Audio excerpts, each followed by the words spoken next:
Hey everybody, John Duncan here. Hey, I just wanted to come to you on a Monday and a question came up. What's the biggest mistake I see small to medium sized profitable business owners make? And I'll tell you what it is. It's overconfidence and pushing too hard to grow their business. And what I mean by that is I heard a long time ago a statement, I've never forgot it. It's called, your greatest strength is your greatest weakness. And to even have the guts to open a business and to get it going is incredible, because it takes a lot of courage. And so usually successful smaller businesses, the owner is extremely confident and, over the top. Where that's an issue is when it comes to their finances and creating some certainty. And, I've been in business forever. I know that, as business owners, we're risk takers by nature. We're risk takers by nature. It would have been a lot easier to go get a job and just ride that out for however long. But here's the deal. We all have, a lot of us have families, wives, children, etc., and employees that are counting on us as business owners to check ourselves every now and then and make sure that the financial certainty is being built along with the business.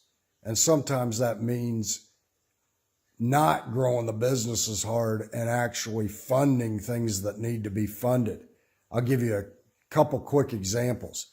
I was talking to an estate planning attorney that I know over in Arizona, and he was telling me that over 90% of business plans include buy-sell agreements.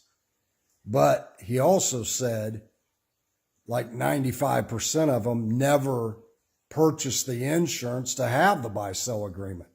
And it's not because they just don't have any money. It's not a priority until something bad happens. And it's one of those things like you can't insure the house after it's on fire. And so that's example number one, is that it's just a simple thing to get done. But again, business growth is taking priority over financial certainty. Example number two would be back in the real estate demise of 2006 to 2009 in Arizona. There was a lot of real estate developers worth well over $100 million. A lot of them, just many I know personally, that went belly up. And think about that. They're worth over $100 million and go completely bankrupt. And you can say, well, it was the market, it was this, it was that. Actually, it was exactly what I'm talking about. They were so all in and so confident in their business, which you have to be. To even survive, you have to be confident. You have to be, pushing to grow and enthusiastic about the business. But at the same time, they could have just as easily taken a little bit of money and created some certainty around their situation. And I'll say it like this, the good question to ask is, if you were a Fortune 500 company, would you run things financially, like the planning and the insurance and things, the way you're running your business? And the fact is, Fortune 500 companies, if you look at them, what do they do more than anything? They have whole entire departments doing nothing but setting up the executives with golden handcuffs and stock options and all the they're taking care of the back end. And you have to think of it like this, like, I get it. You have to get up to cruising altitude, and sometimes that takes you every last penny to get to there. But once you're above that, once you get going, it's time to immediately either yourself or get around something, some person, some firms, somebody else, or yourself. You've got to check yourself and say, what can I do to create some certainty in case I can't do this forever? In case I can't do this forever, that the people I care about, including your employees, have some certainty around the money.